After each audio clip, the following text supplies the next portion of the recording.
Because But the thing is, that's how you have a commentary about social inequalities and be funny. it is good talking about the past because sometimes the past returns. I mean, somehow Palpatine returned. It did. So let's take the Thankula clip here.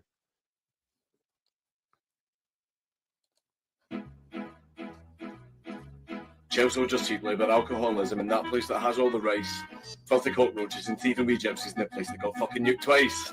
Hitmen on scooters and edgy school shooters, and the one where the president's a cuck, the one where it's sunny, the one with no money, and the one that is completely fucked. Muslims and Muslims and Muslims and Muslims, and also that one with the Jews. All of the Slavs that removed the kebabs, and the ones that can't poo in the loo. Democrat backers and those pesky hackers, the one with the terrorist attacks, really hot whamming, the one with the famine, and the one that want white people back.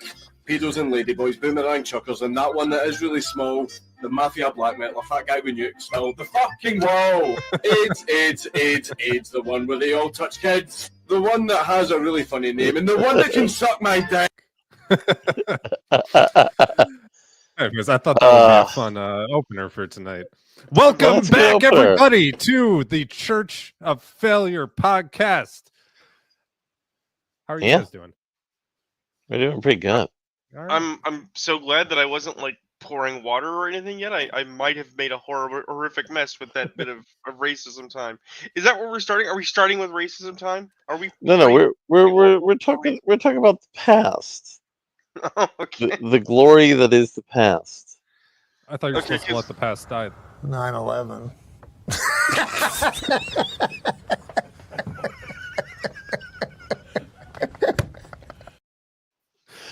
Oh, you know that tragedy? Yeah, but no, we're talking about the past because something weird happened on the Twitter that Rune and I got involved in.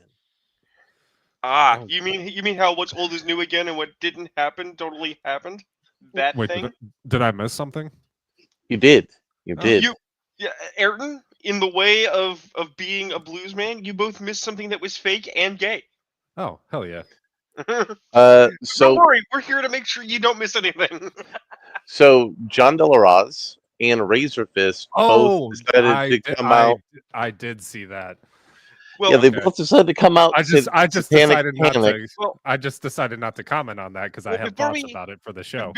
Before we dig into that, I just want to make clear: within the last several hours, Razorfist, at least, I don't follow Melanie Mack, so I don't give a shit what she has to say. Has been saying, no, you're taking my comment out of context from the picture. You have to watch the whole thing where I give a whole spiel. So no, he didn't say that he's a conservative Christian type and that he wants to alter your media. You just projected that because you're a fragile snowflake. Well, I mean, that's the clickbait. He did that on purpose as clickbait to get views. But the thing is that these two subjects are in fact related. Yes, I was about to lead in on how they were related. Proceed. Because we all remember how Razorfist did a very long video series that very intelligently and scholarly broke down the history of Congress, and in particular Tipper Gore and the wives of various senators and congressmen attacked metal. Yeah. And it's very funny how this, which was part of the broader zeitgeist of which the Satanic Panic was, that Razor's saying, like, no, that's all fake and gay. It didn't happen. So, yeah, Razor talked about that, and John talked about that, and I said, like, there was a Tom Hanks movie. Granted, Tom Hanks wasn't as big of a guy at the time, that was basically pumped into existence because of the general fear about the diabolical, the occult. So first we said the Satanic Panic didn't happen. Then we said the Satanic, specifically John De La Rose said the Satanic Panic was a psyop.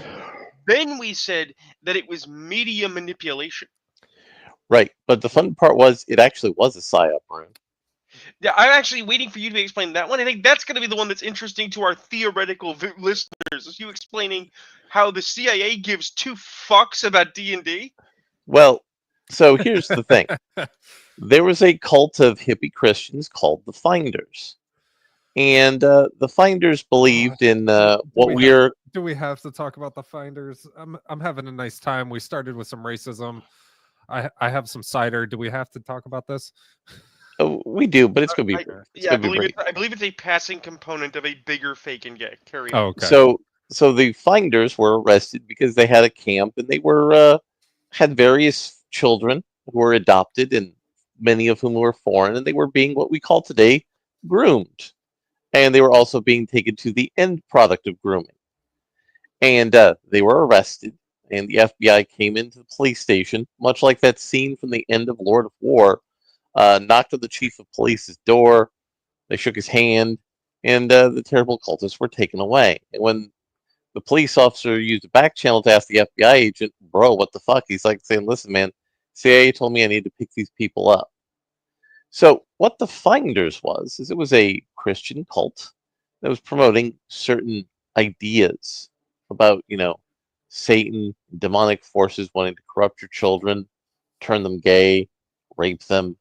And they manifested these ideas by touching your children and raping them.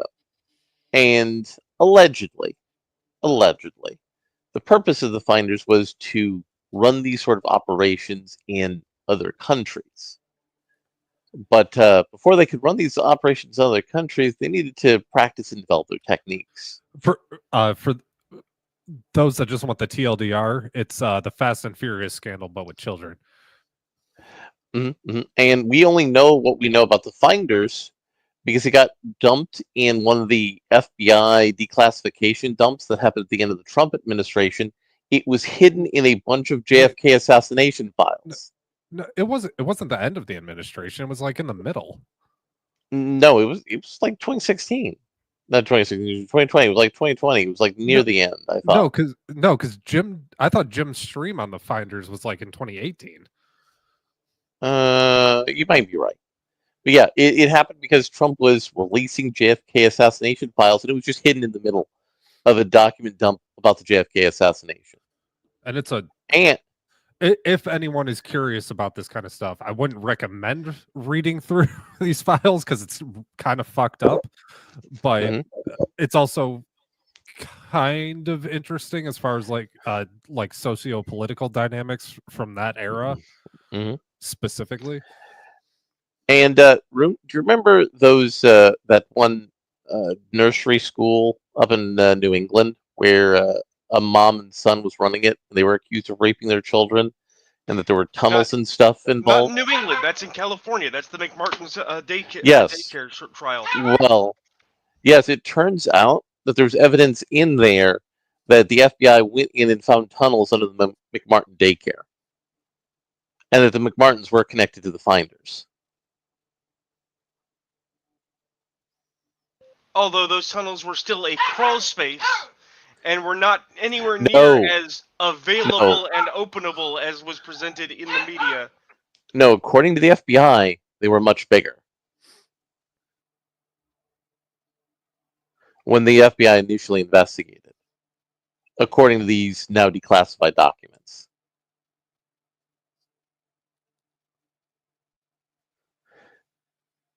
So, all of these weird events that followed from this time frame of the Satanic Panic, these events were all happening either historically contemporaneously to the Finders operating and molesting children and working for the CIA, or they happened after it.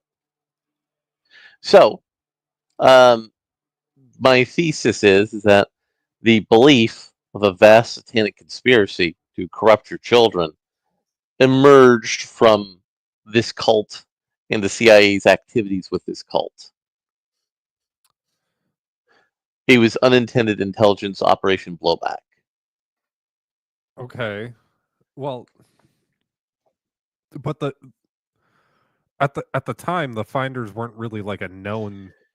Right, but what I'm saying is, there were a couple of news stories, I think, right? And that was right. about it. But what I'm saying is, these people were sharing their ideas with different churches as part of there being a CIA operation.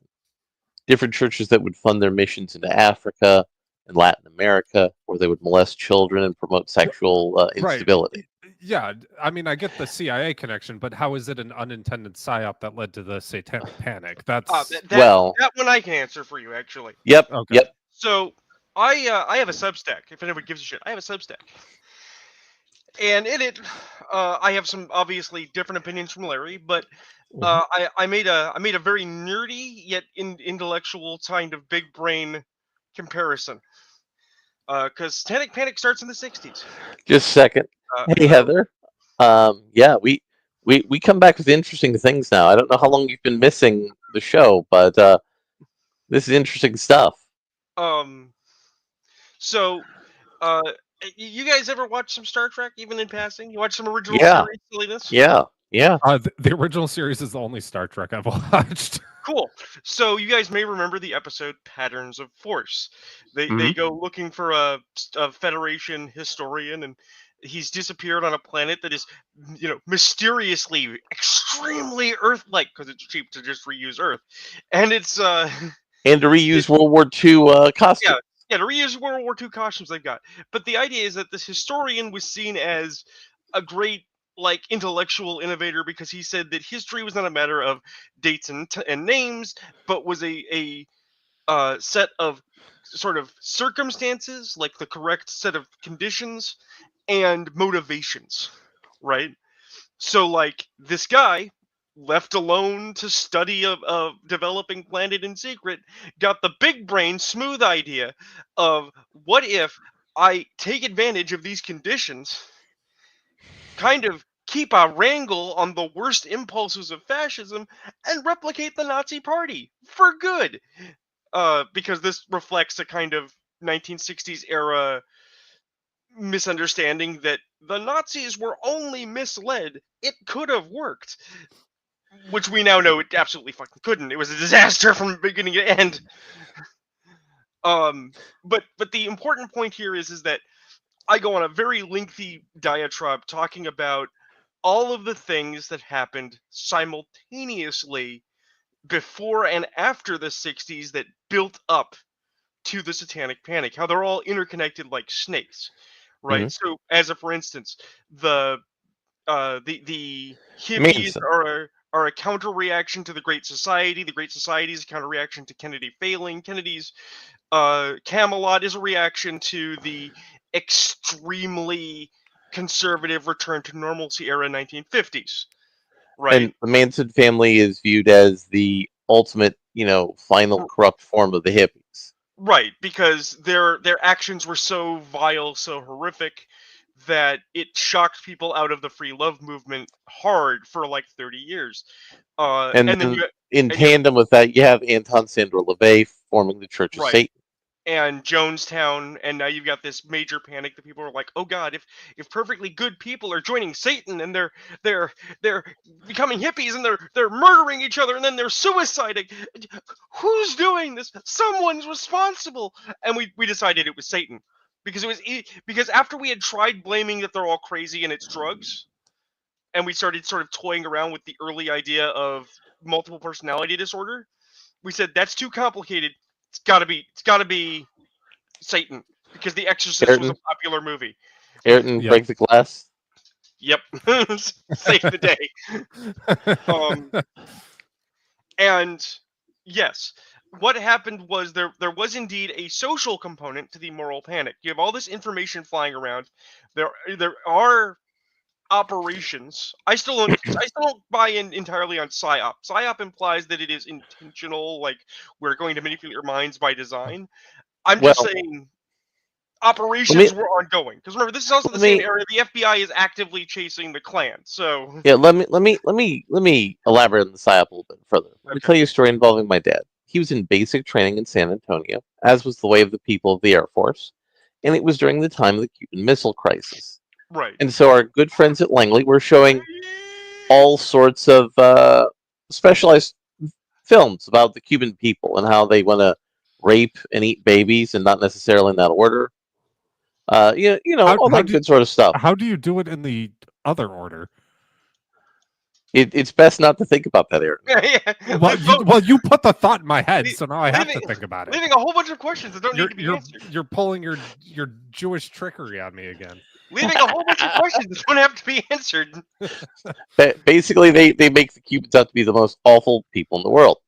And so, what do these red-blooded American men do? Well, they say, "Well, I need more guns," because that is the American solution to a problem like this. Because these monstrous cannibal Cubans are coming to our country.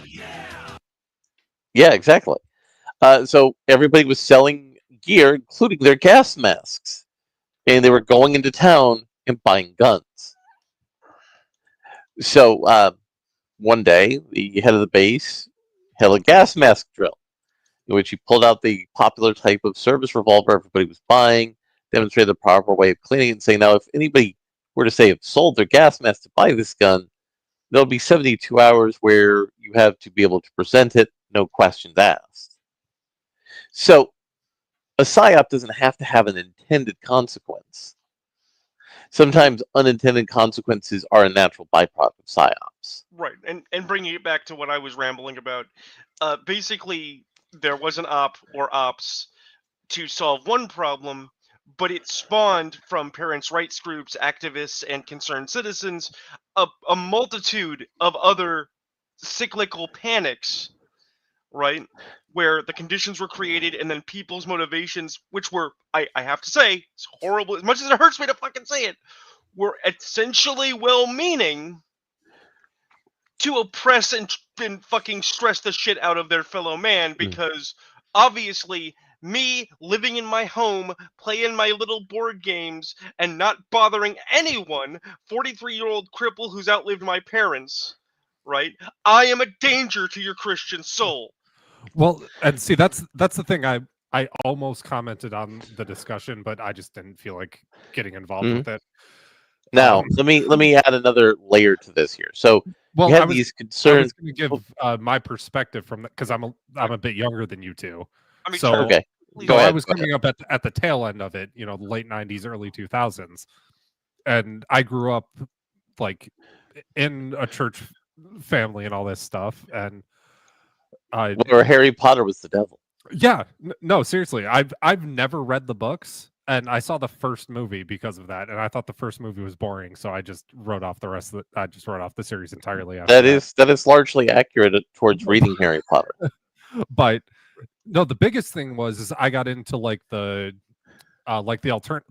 Midwest emo alternative screamo sort of scene in the early 2000s. I'm so glad you're healthier now. I still listen to some of that music that I used to listen to back then. But so there's do you know there's things such as rockabilly goth? Yeah.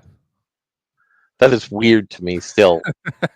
I stumbled into it and it was weird to me. But there was one band in particular who I still listen to on occasion because they were really good. And they were a Christian metal band called Demon Hunter. I know this band. That sounds pretty based for name. And they're like their singer is incredible. He does this like crazy deep growling, but can do this really, really like clear, like perfect alto singing. It's insane, his range. Anyways, I distinctly remember the first album I got from them, and I was 13, 14-ish, I think, at the time. I don't know, somewhere around that age. And like having my mom like be like, so like, like it has the word demon in it, like, and like because they use a lot of like a lot of their iconography is a cattle skull with a bullet hole in the center of it, in different artistic forms and stuff like this. And I was like, how is this like satanic? The name is Demon Hunter. They're hunting demons. There's a bullet hole in the forehead of the skull, like, because my parents came up in that era, and there was this big washout where like growly aggressive music was still seen as that. I'm like, what? No. Oddly enough, think this through for like 30 seconds. But let me doesn't make sense. Let me pivot a little bit back more to the PSYOP hypothesis for a moment. Let me squeeze in one thing real quick, just to build off Eric, and then I'll let you go. Give you the floor. We'll give you the talking rock. Mhm. I have one of those stories as well. So when I was a kid, I didn't enjoy things like Tomb Raider or certain comics like Lady Death because I always felt that anything that their main selling point was TNA was pandering to me. I didn't say it was wrong. I liked TNA, right? But I wanted TNA with like story and action. TNA that's just TNA I found kind of base and uninteresting. And my folks thought that was pretty cool, right? Yeah, exactly. But they also were really concerned about the violence in video games thing because Mortal Kombat, right? Oh, Mhm. yeah. And so I had to convince my folks to let me buy a Spider-Man game because they didn't know Carnage was a character. So I worked an entire summer to earn $50. Remember that, kids? Back when video games cost $50 for a console cartridge. To buy Maximum Carnage because my parents' opinion is that they couldn't stop me from spending my money that I earned from work on anything I wanted, even if they didn't like it. And then once they saw the box, they're like, "Oh, it's a Spider-Man game. Oh, but people are on the ground." It's like, "Oh, they're just knocked out because it's a Spider-Man game." Oh, okay. Yeah. Come on. Spider-Man doesn't kill people. Right. Exact. I'm saying same energy, where parents who aren't informed see a thing and identify that thing as possibly dangerous, wrong, or threatening, and like anyone who's Well, in the know is like, no, of course not. Yeah, no, it's definitely like a boomer knee-jerk reaction because they grew up watching mainstream media and believing it. I only wanted to bring it up very quickly before we give the floor back to Larry, because usually all of my stories about how based and cool my parents are, but it's like, no, they can actually they could actually also fall into the same traps every other parent did. Yeah. They were not immune. Now, another element of the PSYOP hypothesis I'm presenting is there's a whole subculture of scammy and scummy people who prey on churches for money and resources and connections. So they're out there. Are you allowed to talk about Mossad like that? No. These aren't people. These aren't people who are affiliated with Mossad. I mean, I think you're just talking about churches in general, but do continue. No. Like, you've been to a college and university where there are guys who have giant banners talking about how masturbation is homosexuality. Those are all giant trolling operations. You are making another man come, so it's not technically incorrect. Yet again, that's more biblically complicated than that, but we're not getting into that point. The point is those people troll college students to film a video that they could show to churches and talk about the necessity of those churches funding them to help spread Christ's message to these wicked sinners on college campuses. Now imagine, if you will, you were a cult. Basically, today's political commentators on YouTube. Well, no, it's the same. It's the same impetus. It's the same gizmo. Yeah. Now imagine, if you will, you were a cult that's raping children, but wanting to make brown people in Africa and Latin America concerned that there's a vast Soviet conspiracy to rape their children. Well, you're going to want to promote this satanic Soviet conspiracy to good-meaning church people, and it's part of the milieu in the soup that leads to the blowback, because a lot of PSYOPs and a lot of CIA operations used religious organizations as a backdoor. There's actually an area in India where there are Protestant churches that are being used to attempt to subvert the local provincial government, because the provincial government is often Maoist. And that's a huge issue with the government in India, even though they don't like the local Maoist party. But yeah, so, and as I presented a further elaboration on these current events to which Rune accused me of being black-pilled, my argument is I don't think those are my words, but I do understand what you're referring to. As I was presenting the fact that John was hyping this up and Razorfist was hyping this up, even though both of them have taken opposing positions, although albeit John says, a lot of this entertainment is degenerate, because there's money in it. There's this black dark money ecosystem of people trying to stimulate these forces in our culture, like some sort of arcane animal spirits trying to redirect cultural energy towards some direction. Wait, animal spirits? Animal spirits. It's actually a You know, reference to John Maynard Keynes. you mean something like? Thank you. But no. Keynes, in his book on economics, talked about how the way you stimulate the economy is by promoting the animal spirits in the economy and making people do things. It's what what the kids call meme magic.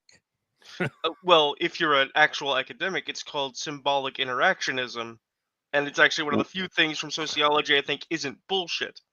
It's basically the idea that people make decisions based not necessarily on the objective truths of something, but rather on what it means to them on a personal level as a symbol or image. So you can manipulate people's decision making by making something look good, even if it's actually not good. In fact, the entire communications and advertising academic field studies that intensely.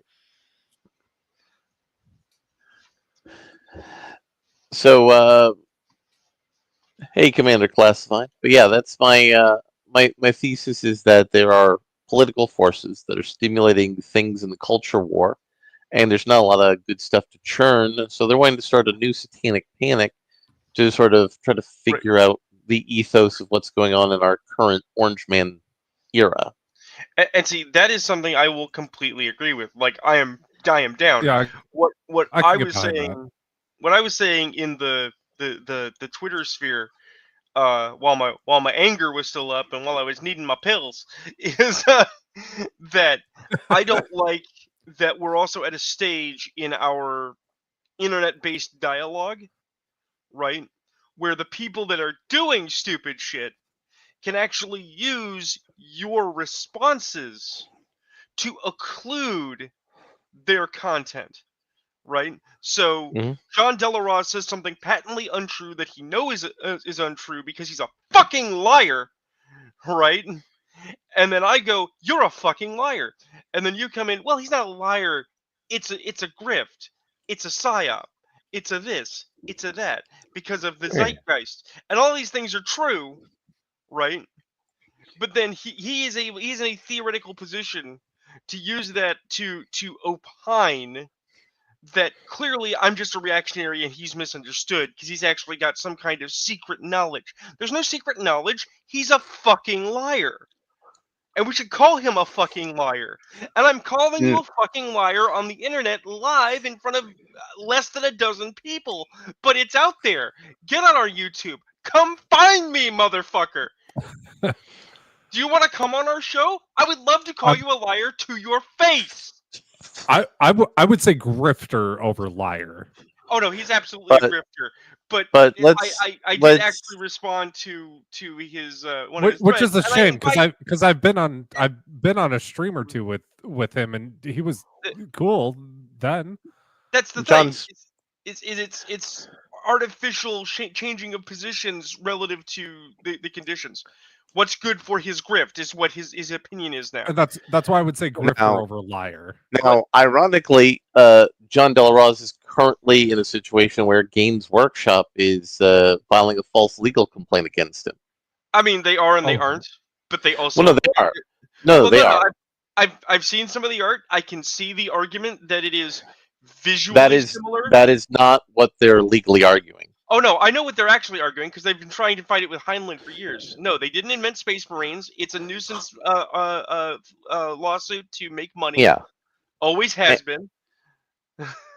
Yeah, and that's the thing. They're doing a nuisance lawsuit against him. But see, here's the thing again. Just because he's being attacked by a corporation of douchebags, right? And just because people are telling him you're a fucking liar about the Satanic Panic, he's not being canceled. This isn't a cancel mob. Okay? Oh no. This is literal false flagging to deflect you away from the fact that he's a piece of shit. But all of this is helping get eyes back on John's Amazon. Right. which Which his strategy again works. makes my argument of grift over lying. It's a very effective strategy that John uses to sell product. It is. And he's been doing stuff like this for a while, but this one I think was pushing it a little too far. Mm. He's definitely played like the MAGA kind of the cat turd, type MAGA right wing grift for a while, but I think this went a little too far over the line. Well, let's use a quieter example of this from a couple of years ago, because he's making his way back into popular commentary. Just some guy is trying to present himself as an actual media commentator again. Wait, he's still around? yeah, Yeah. he basically let the blowback against him die off, and then he started focusing on Lord of the Rings content, which is an area where he does seem to have a good sense of the scholarship of the story, and he's been slowly rebuilding his reputation. Right. And yet again, we are supposed to basically memory hole that for about, what would you call it, say a month? A week? No, it was like 3 months. 3 months? Yeah, for about 3 months. He decided... Sorry, Larry, you need to highlight Commander Clef Clef's comment right there. Yeah. Oof.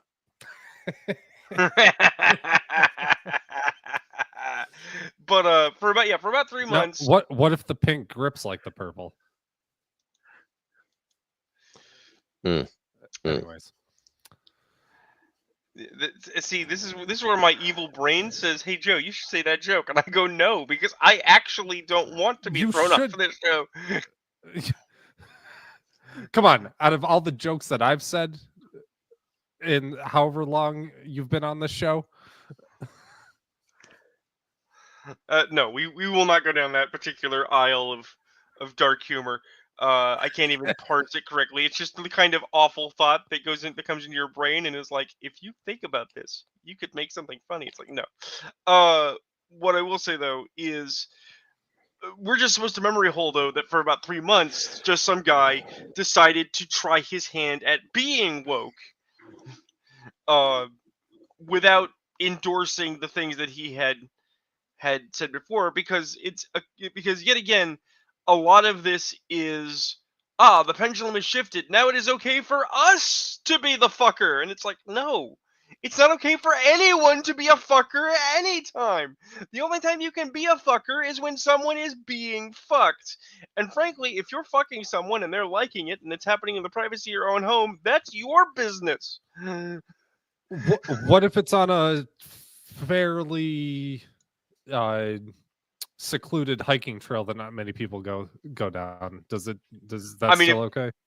I mean, if nobody comes by, that's just between you and your Jesus and possibly any animals that are watching. All right.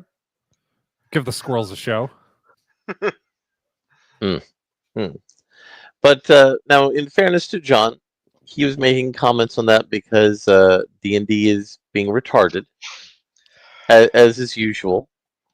And what we really need to talk about is how... I feel like we talk about D&D's being retarded for like every show for the past year and a half. It's true. It's true. And the real issue... It's an ongoing circus of retardation. It's a real thing that the newest edition of D&D is poorly edited and poorly worded and poorly thought out. And in reality, you don't need the books from WotC. You don't need to give Hasbro your money. See, the problem is they got Sean Connery to do the editing, and it all came out like this. I'll take anal bum cover for $7. No, actually, I believe the editing was done by, let me check my notes, Michael J. Fox. But the thing is that the problem with D&D, the problem with all this culture war stuff is the end user, the consumer, because everybody wants to play D&D because it's the Coca-Cola of role-playing games. And Coca-Cola is kind of garbage if you really think about it. Look, you can strip a bike chain with it. That doesn't mean you put it in your body, you know? Well, the inside of your body isn't made of iron. But you know what rune means. You know. Yeah. I know. I It's just, not- I, it's not I just hate that argument. Like, oh, what is it doing to the Yeah, inside yeah. of your body? The inside of your body is not made out of fucking metal, you retards. No, I know. I get you. Anyways, But yeah, so that's the broader issue is that D&D is wanting to create this fey Portland-esque culture now where I'm not necessarily saying you're wrong, but could another part of the problem be like all of these like D&D like YouTube channels and like TikToks and shit that have become popular in the past few years? So now just every random ass person wants to play it. right, but you see the people who are creating the D&D, they're creating things that John and people who are John adjacent in content would view as satanic themes. That there's no good or evil except for things that argue for traditional Christian and Western values. I would just call it gay themes. Like, do we have to like go down the satan? Can't we just call it fake and gay? Like we've been doing. Well, That's well, been our we mantra have. for years. Well, we have. But I mean, the issue is that his argument and his thesis is that the Western Christian sort of values and ecosystem is labeled problematic and troublesome and concerning. And we're not allowed to have monsters. We're not allowed to have external forces of evil to challenge ourselves against, because those are signs of being colonialist and oppressive. Yeah, but does he So- forget the verse that you will be crucified, or not? You will be what's the word I'm looking for? In this episode of the Church of Failure, we reveal the fact that Garrett actually paid attention in church. Oh my god. Oh no, I'm extremely well read in that stuff.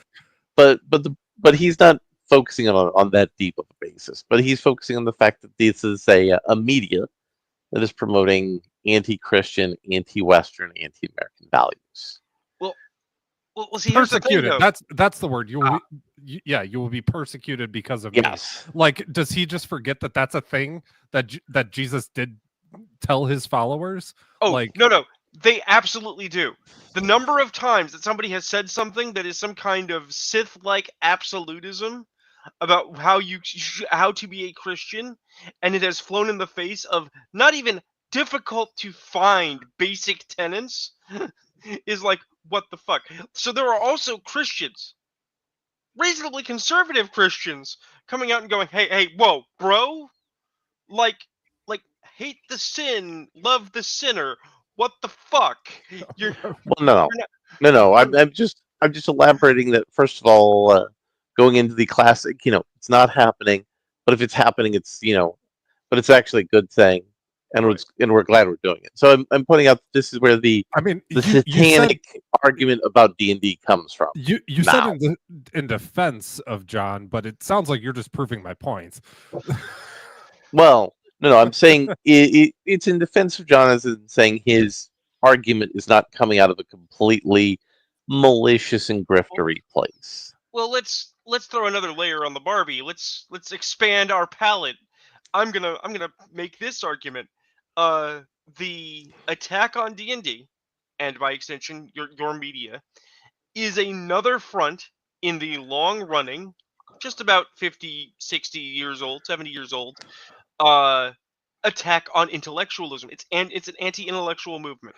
How will I say this? Because I'm going to talk about somebody I have spoken well of before who has, quote, taken his villain turn and decided that he's a cocksucker. Hi, you're a cocksucker. The Basic Expert has weighed in on, yet again, another of our seminal debates that gamers love to have that never has a tangible, positive conclusion: alignment. Someone named Sandy Peterson said, in regards to the idea that the modern player's handbook has Drow no longer be evil, so the dark elves that live in the irradiated hellscape of the Underdark and sacrifice living humans to screaming to the spider goddess are not evil, right? They're just misunderstood. They're just misunderstood black people. Sandy Peterson said, "This is why I prefer games like RuneQuest or Call of Cthulhu better because of no alignment." It's basically making the argument we don't have a morality system, so if I say something's evil, it's fucking evil. Okay. So the basic expert weighed in. He said, "I disagree. Alignment is excellent. We just don't get it in our post-enlightenment and relativistic culture. Our presuppositions do not allow us to understand it. But also, RuneQuest and Cthulhu are great games. I own First Ed RuneQuest, Second Ed, and 7th Edition Call of Cthulhu." Fuck you, Basic. Okay? From his the underground is a mythic underworld concept to this is a consistent, continuing position of the idea that the discovery of science and the advancement of culture was a massive fucking mistake, and that we should go back not just to a romantic idealized version of medieval pro-Jesus thinking, okay? But that specifically we need to go back to his interpretation of that kind of thinking, where the world is full of magic and miracles, and you follow his rules and his specific interpretations of those rules exactly, and he can eat a dick. Now, what I would say, Rune, is that the problem is that both sides are anti-intellectual. The villain is inside 100%. The house.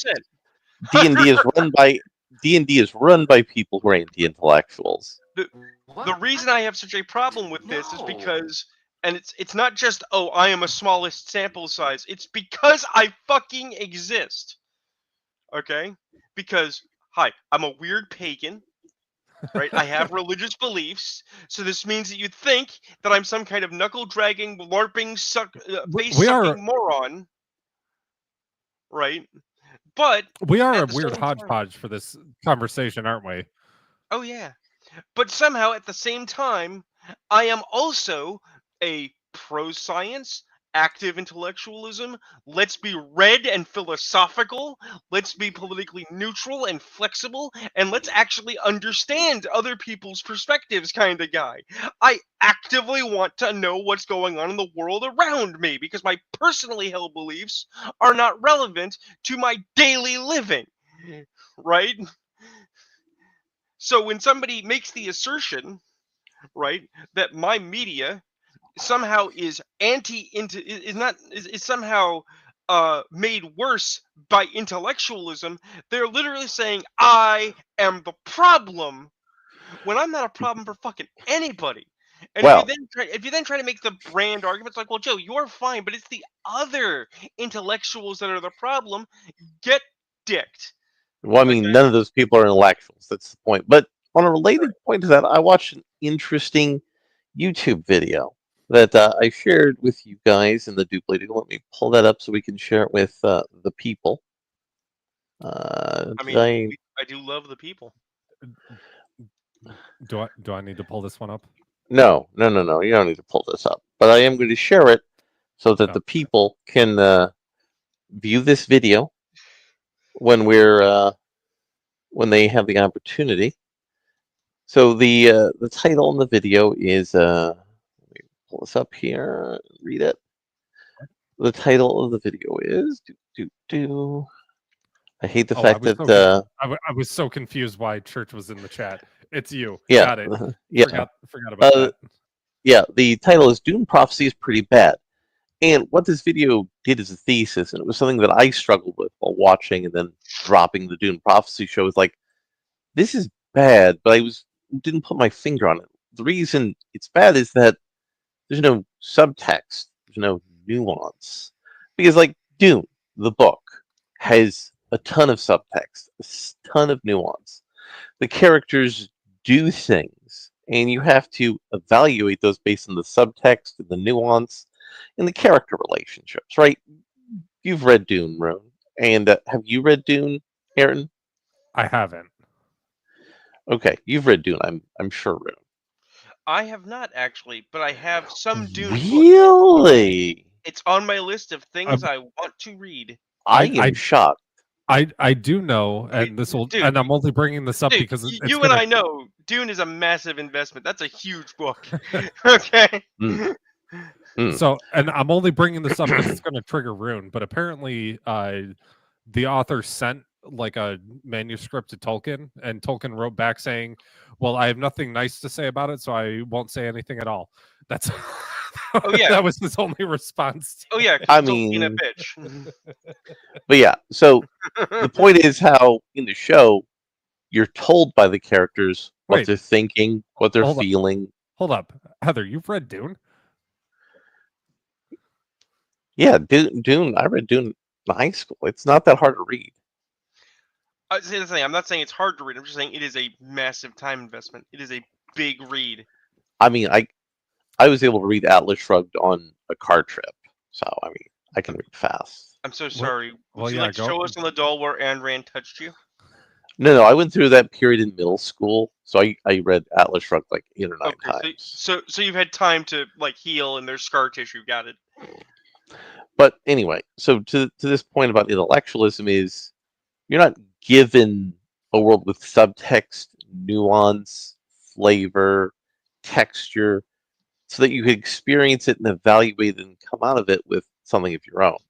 So the problem ultimately is our media is really dumb. And it's really dumb because the people who make the media at a corporate level, most of the time, believe that the people consuming it are really dumb. And when we get it, when it's not spoon-fed to us and treating us like it's dumb, there's the rare moments. There's the rare isolated moments out there where like you're going, wow, this movie respected me and treated me like, a real person. Oh, And I have you mean like the Star Trek effect? Yes, exactly like the Star Trek effect. Because Trek famously could not get sold because it was too smart, and then when they finally did get sold because Lucille Ball was a genius, it made mega money. Matt, Yes. I might have to check my Discord DMs later. Discord is not opening for me on my computer at the moment. Anyways, continue. But yeah, so this whole issue with D&D and comics being garbage and movies being garbage is all connected to the fact that the people who are making them either A, think we're stupid, or A, and possibly B, they are also stupid. And they lack the skills and the talent, the craftsmanship to make truly worthy narratives. Well, see, there's the thing. If the argument, and this is not just because it favors our own biases about the elites, but if the argument was that the entrenched participants in our media creation are ignorant or immoral or backward, and in their zeal to follow trends choose poorly, right? That is an argument I would go with. All right, because here's the thing. Let's be 100% clear. Okay, this all started because of Stellar Blade. Okay, this literally all started because a Korean game developer put out a game with a chick with jiggly butt. That was actually made off of an actual real person. Right. The jiggle mechanics were based off of an actual person. Right, and because that butt is the butt that you follow for most of the game, just like Tomb Raider, people are like, oh no, the children! Oh, my immortal soul! The lust is upon us! And it's like, why'd they make that game? Why would they make that game? Oh, you mean because people are tired of being preached at in their games, and if you give them a little bit of titty, they will overlook a lot of flaws. Imagine that. Does that mean that Stellar Blade is going to be magically good? It might be good to the people that like that kind of action game, but does the ass and titty make it good? No. I mean, the right ass and titty, I'll overlook a lot, like up until like serial killering. Right, but here's the thing. I'm gonna go back. I'm gonna do a deep dig. So some time ago, there was a game that caused a huge moral panic called Hatred. And what was it? It was a black and white twin stick shooter about a dude with a gravelly voice and a trench coat who decided to run through various staged levels shooting everything because he was filled with hatred. It was basically a school shooter. It was the edgiest, stupidest shit. And I looked at it and said, this is edgy and stupid shit. I still put it in my Steam wish list because I like blowing stuff up. But I said, this is stupid. And I actually didn't care. I mean, right? we all made pipe bombs and Molotov cocktails when we were kids, right? I mean, you did. I didn't. But I would have been interested in the process because I like science. In my high school room, we were all had our own recipes for thermite. Right. Hell yeah. The thing is that ultimately, I watched the progression. It basically went from moral outrage to then it came out to people said this is really generic and bland as shit. To that outrage melted away because the game itself was baiting the outrage. That was all it was ever about, was bait. We all knew. We should have known it was all ever about bait, right? But putting a giant bouncy ass in your game, whether it's modeled on a real ass or not. If it's modeled on a real ass, please call me. The fact of the matter is that is engagement bait for the lowest common denominator for the consumer. The answer is that if you don't like it, don't buy it. And if somebody does buy it because they want the ass, you mock them. You say, you are a sucker, and you get on with your life. Speaking of bait and engagement... Larry, you know my computer cannot run fucking Bleeding Cool articles. It'll have a fucking heart attack and blow up. All right. I suppose I could do this. We don't need Aaron's potato to die. Listen, the hamsters that are running my computer, they're getting tired, all right? I'm about to I understand. Jenny Sparks tells Superman to sort out COVID-19. Jenny Sparks told Superman to sort out COVID-19, courtesy of Tom King and Jeff Spokes. Hi, I would like to just ask a question before we dig into this. Just before we dig into this, because I'm actually not going to have much to say about this or the idea that Jenny Sparks is slapping Captain Atom in the face, because I don't care about DC's meta world building because it's retarded. She was doing the Gluck Gluck 9000, right? And two, I hate the fact that they brought Jenny Sparks back from the dead just because she was a more visually identifiable character than Jenny Quantum, who was garbage. Because the Authority is garbage. Now I just have a very serious question for you, Jenny, because I read your fucking book. If Superman is supposed to take care of COVID-19, where the fuck were you when Kennedy was shot? Because I know. You told us in your story you were depressed and you were sad because the entire country was depressed and sad. So you sat on your ass, you did dope, and you let the Vietnam War happen, you disingenuous cunt.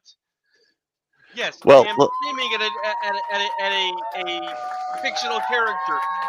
But the point is that if Tom King is going to use Jenny Sparks as his chosen mouthpiece to spread his fucking rancid politics, he should consider the tools he uses. Because you cannot look at Superman and say, Superman, why do you not fight a virus with your laser eyes? When your character in question, who has the ability to manipulate and is empowered by the beliefs of an entire millennia, right? Or is it an entire century? I fucking forget. It's stupid, whatever it is. Whatever it is. Can we just talk about the chick taking a bunch of cocks up the ass on Tuesday? Is incapable of Aaron, saving that's, the country. Aaron, that's the palate cleanser. That's the palate cleanser, Aaron. If she can't save us from Kennedy getting shot and save the Great Society from the native decline towards modernity, then she doesn't get to tell Superman you can't fight the smallest microbial life forms that exist. Well, let's talk briefly about how stupid and retarded the Authority is. Well, real quick question. I just want to ask a question. I'm so down to talk about how retarded Authority is. Is this as retarded as Batman or as Superman walking the Earth as Kal-El in the Superman suit and being told, Superman, you are the guns? Because I think that's also Tom King. That was probably something stupid Tom King said, but the Authority. Do you remember the Authority, Ayrton? A little bit. I think we reviewed a couple of comics back in the day. So, first of all, just to refresh our audience's memory, The Authority was based in part off of gay Batman and Superman fan fiction. Hard stop. This is a core element of the foundational writing of The Authority. And they're like, wouldn't it be cool if superheroes could punch dictators and authoritarian leaders of the world in the face? So, this was the ethos behind this comic, and Tom. Actually, let me throw this in real quick because this is to clarify for our viewers who might be like, well, punching dictators doesn't sound so bad. At one point in The Authority, the character Midnighter, that's gay Batman, ends up back in World War I and encounters an as of yet unknown Adolf Hitler in a time freeze and uses this opportunity to repeatedly kick Hitler in the balls until one of his nuts is utterly destroyed. Which some people theorize is what caused Hitler to become an evil dictator. Right. But it's funny because gay Batman smashed Hitler's nuts. Because you're an idiot and you buy slop, which is the belief of the people who write this. Carry on. So, also, what I like is how Tom King used to work for the CIA. This ties into the PSYOP theory of this show. Well, I just want to say we all know that Hitler would not be into CBT. No, he would not. Jenny Sparks challenges Superman to tackle COVID-19 in King and Spoke's gripping retelling. The DC universe avoids the COVID-19 narratives, but Jenny Sparks #6 dares to ask why Superman couldn't stop it. I agree. Why did the Superman go in and defeat the communist Chinese government to prevent them from releasing a virus on the world? Why didn't you do that, Superman? Well, wait a minute. I thought I had read various books, not the least of which was Miller's Dark Knight Returns, which posits that if Superman becomes a government stooge and just starts going into various governments and supplanting the will of the people, no matter how vile, that he becomes a swaggering, tin-plated alien autocrat. And all of our freedoms go away. I thought the reason that Superman was a good guy is because he didn't do that shit. Did I miss something? Well, I mean, yes, you did. This is written by Tom King, who doesn't have, on his worst day, the talent to wash Frank Miller's taint. Are you talking about Frank Miller's taint on comics? Or are you talking about Frank Miller's literal taint? I'm talking Frank Miller's literal taint. Oh, God. Because he's an old man now. Old man taint is dirty. Could Superman's powers have ended the pandemic? Jenny Sparks #6 explores this intriguing what if. The answer is no. The answer is no. It would. Actually, I'm going to posit yes for a dumb reason, but we'll get there later. Don't miss the penultimate book of Jenny Sparks by Tom King and Jeff Spokes on sale this Wednesday. Literally, you would have to have gay Batman kick me in the nuts repeatedly to make me want to get it. Don't threaten me with a good time. This Wednesday sees the publication of the penultimate issue of Jenny Sparks by Tom King and Jeff Spokes. I also want to comment on what an interesting metatextual comment is that they have to bring back a character of a previous age to sell a comic book in the new age, which means this is a commentary about nostalgia and how nostalgia cripples us and retards us. Retelling the story of the spirit of the 20th century from Stormwatch and The Authority, both comics that were shit, reborn into the 21st century and having to deal with DC Comics superheroes, 9/11, the Afghanistan and Iraq wars, and in Jenny Sparks #6, a certain pandemic from the year 2020. For blank's sake, when are you going to fix this shit? In the DC universe, as in the Marvel universe, COVID-19 did not happen. The powers that be decided that people need a little escapism. This, by the way, why is Superman wearing a fucking mask? Hold up, player. Though a number of series managed to introduce lockdowns and issues with medication, masks, and ventilation into their plotlines, only Eric Larson's Savage Dragon, the noted porn comic, went full-blown COVID-19 and vaccine storytelling. Wait, did you say porn comic? Yes, that was something I added to it because Savage Dragon is a porn comic now and has been for several years. Wait, there's COVID-19 porn? I'm still looking this up. Well, I mean, Not Savage even Dragon is remotely a kidding. I am currently Googling this. I mean, Savage Dragon's a porn comic, so the only way they could talk about COVID-19 is if it was somehow connected to the porn aspect. Look, they Hold said on, you had to wear a let's- mask. They didn't say it had to be on your face. Several strategically placed masks on a naked woman is technically correct. The best kind of correct. But So I found on Pornhub a cure for the coronavirus is getting fucked by a pog, which is fat ass white girl, by the way, for those that are uninitiated. I mean, I'll take that. huh? But what? That sounds like a better cure than Invictin. But what if? Well, this week's Jane Sparks number 5 asks questions. Well, why on earth didn't Superman do anything to stop it? It's a virus. I can't punch it. You could, fuck this fucking thing. Can't breathe. Can't talk. This is some high quality Tom King dialogue here. Hasn't Superman gotten microscopic heat vision? Can't he let the light into the bloodstream and disinfect it like that? Wasn't that something they made fun of Trump for? Maybe he could use super bleach. Wasn't that something they made fun of Trump for? And in issue number 6 is the one where she kisses Captain Atom. Oh, here's another Captain video. Atom's badass. Fuck COVID.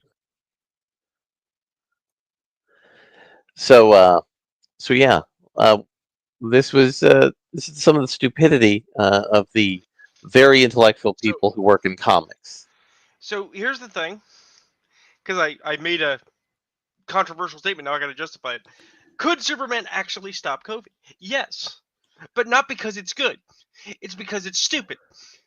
There was an animated DC film called Superman versus the Elite, which was basically, because I've read a book, Superman versus the Authority for kids, right? Mm-hmm. Because Alan Moore thought the Authority was shit too.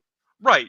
And the Elite are a bunch of young heroes with powers. Don't tell me that. Don't make me agree with Alan No, Moore don't worry. something. Don't worry. We're not gonna make it good. Alan Moore is gonna fuck up the landing. Okay. Yes. Okay. But basically, he is making fun of the characters of the Authority in this comic. The Elite are a bunch of young kids with powers who don't believe in the same tired, antiquated morality of Superman and the Justice League, who are indeed a bunch of fuck-ups. So they're just going to kill bad guys, and they're just going to take out dictators, and they're just going to do whatever the fuck they got to do to make the world a better place. And you know what? They're not fucking wrong. That's the thing that's always been interesting to me about the Authority, is that in execution, it's ass. But you know what? If I lived in a world with superheroes, I would actually, yes, want superheroes to take out dictators. But the problem is you have the consequences of what happens after, which is frequently worse. Which I would also be interested to see in my media. Imagine that. But the problem is the people who want to write about the superheroes taking down the dictator don't want to write about the consequences of their actions. Right. And, this is why, or in Alan Moore's case, they're not talented enough to write properly about the consequences. Well, hold up. Superman vs. the Elite was part of Alan Moore's apologia to superhero comics. Right. Where he realized he might have been too hard on the superhero genre. And listen, it was one of the until Alan Moore goes through sexual reassignment surgery and gets his dick inverted up into him, I am not forgiving him for Necronomicon. All right, well, he's not getting sexual reassignment surgery. He's just turning into a snake. So the thing is or Neonomicon. Sorry, Superman decides that he has to stop the Elite. He can't let this go on. After engaging in an utterly knuckle-dragging, backward, recidivist, disgusting, misogynistic fight over Lois Lane. Literally, Lois Lane is mad because Superman is treating her like the ball and chain, right? So when a couple of dudes randomly drop out of the sky with superpowers, see her, decide she's the most beautiful woman on Earth, and that they want to bang her. You mean from All-Star Superman? That one was an All-Star. Was that? I thought that was also in the. I thought that was also no, in the, okay. No, that was All-Star Superman. Still, I'm just saying it's an era of animated DC where they used a lot of really bad books for their films, and they made me angry. Okay, so either way, when Superman finally decides he's going to deal with the elite, what he does is he lets them beat the shit out of him for a while.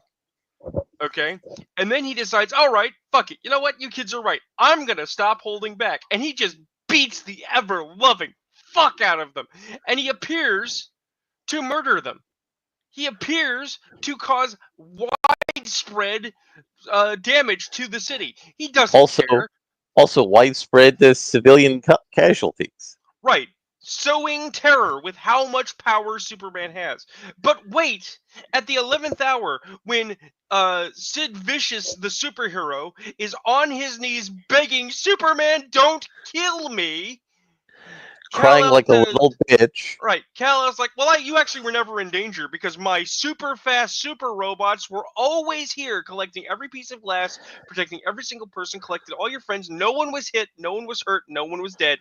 It was an object lesson to show you why you have to be restrained. Which is the most paternalist bullshit thing I have ever fucking seen. Okay? That scene alone, I don't care how much of a malevolent, lawful, evil dick he is. Lex Luthor is right! Because Superman is protecting us from the necessary, unpleasant evolutions we need to become a better people. Okay? So, I mean, yeah. Or as an alternative, Superman's there to encourage us to grow. I mean, I would fucking hope. But you know what? You're not going to do that with object lessons that use terror and devastation to ensure compliance. Look, Alan Moore has a limited imagination. Right. Listen, Larry, I just want to say Superman doesn't make me grow. I don't swing that way. But here's what I'm getting at. Because these were both made by DC. Okay? If you're going to be critical of something, you can at least be fucking consistent. Because if Superman has super tech from Super Krypton that he can do super anything with, a la Wakanda, then yeah, he could fix COVID-19.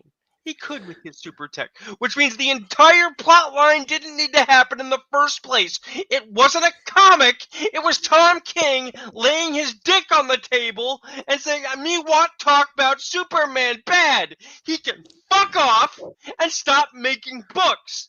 These people getting these jobs, making these trash, don't deserve it. I want their job. Give me their fucking money. I will make books that people will love forever.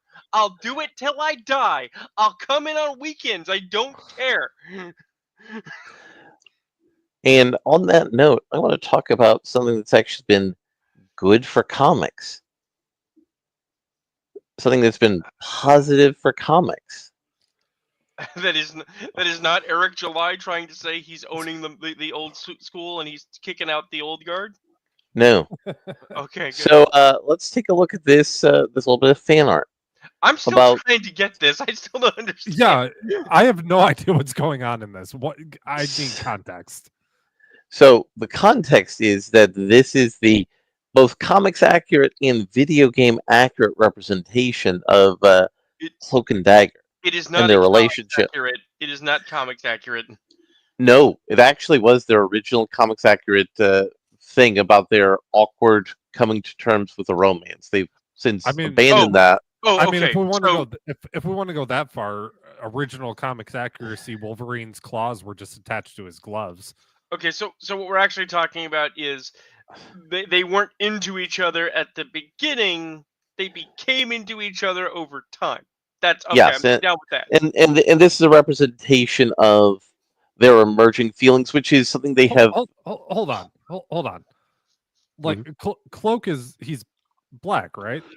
He is. Then Dagger's way too skinny for him to be into her. They bonded over heroin. They bonded over heroin. If you want to actually be accurate, she goes into him. It's way dirtier than that. Yes. But the point is this, and they also brought out comics accurate Malice and comics accurate Reed Richards, who's actually a good father and a good leader and role model. And people are not only engaging with the Marvel Rivals video game, they're going out and buying the back issues that these things are related to. So You're just Marvel saying. Rivals, a cheap, cash grab video game, is doing more to help the sales of comics than the MCU. And it also shows that there's an audience for the classic versions of the characters in the classic stories. Thank you, Larry. You've explained something that was making me deeply confused. I saw a comment earlier today, someone saying that Shang-Chi needed a sequel. And my brain was like, why? No one wanted it. No one watched it. It didn't make enough money. And it didn't appease China. Why would you make another one of those? And my brain said, if the Mandarin's not green, I don't want it. Also, Rune, he Yeah. was made deliberately to anger China. Right. But you've given me the answer. The answer is it's guess what? I'm gonna say it. It's a psyop. I thought you were gonna say the N-word. No. It's a psyop to try and deflect attention away from Rivals by saying, remember the MCU? Remember Shang-Chi? Wasn't that cool? Remember As the if- what? Yeah, again, as though we are going to memory hole how rancid the last fucking phase was. I mean, for fuck's sake, they're still trying to push Brave New World. They're still trying to get Harrison Hulk in there, and it's like, dude, you have remade this film enough times to have made 3 films, and it's not gonna happen. Stop, for the love of God. Yeah. So we're now going to go a little bit deeper into the culture war stuff. Oh boy. So I'm going to bring this up in the doobly-doo, Ayrton. I'll let you bring this one up this time. What am I bringing up? Fuck. I'm putting something here in the doobly-doo. Oh, Okay, guys, I just throw this out there. We need to use we either need to use our AI generation skills, or we need Ayrton to use his bluesman skills. We need to do a cover of Veteran of the Psychic Wars, but replace the term Psychic Wars with the Culture War. I mean, that would be a pretty good cover, actually. Yeah, that do it. That could be doable. Do a serious Blue Oyster Cult cover, but it's about being a survivor of the Culture Wars and how fucked up you are afterward. But Poe, our good friend Poe, a friend of the channel. Hold on. Before we do that, I think I have a video that should lead us into this discussion. Okay. Give me a sec. Let me get to that. Come on. Okay, here we go. Hold on one sec. God, my internet fucking sucks tonight. God damn. All right.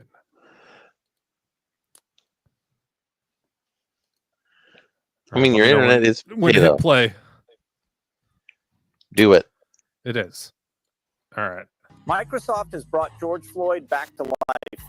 50 years of fentanyl research have given us the first AI integrated